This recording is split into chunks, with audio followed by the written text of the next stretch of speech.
In today's video, I'm going to teach you how to enable auto-tagging in Google Ads. To get started, open your web browser and go to Google Ads.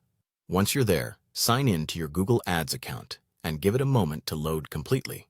It's important to wait until the dashboard or overview page is fully visible before you continue, so all menu options appear correctly and nothing is missed. When the page is ready, look to the top right corner and click the Tools and Settings icon, which looks like a wrench. From there, go to the Setup section and select Preferences or Account Settings, depending on the version of the Google Ads interface you're using. Google updates the layout from time to time, so the exact label may vary slightly, but the setting you need is in that area. Inside Account Settings, look for the Auto Tagging section. If you don't see it right away, scroll through the available settings until it appears. Once you find it, locate the option labeled Tag the URL that people click through from my ad. This is the setting that enables auto tagging. Check the box next to it to turn it on.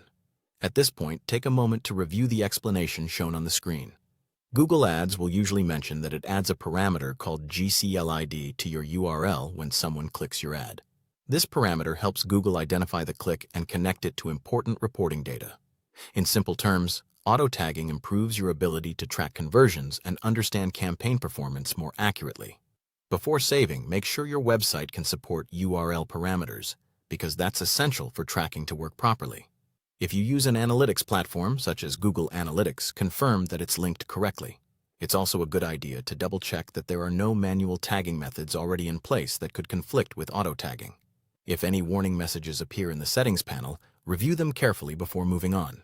Once everything looks good, click Save to apply your changes. Then wait a few moments while Google Ads updates the account settings. After that, test the setup. If it's appropriate and safe, you can click your own ad or use preview tools instead.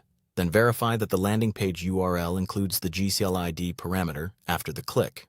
That confirms auto-tagging is being added correctly. Finally, check your conversion tracking reports for incoming data and monitor performance in your reports or any linked analytics tools. Going forward, keep auto-tagging enabled so your campaign tracking stays accurate and consistent. Thanks for watching.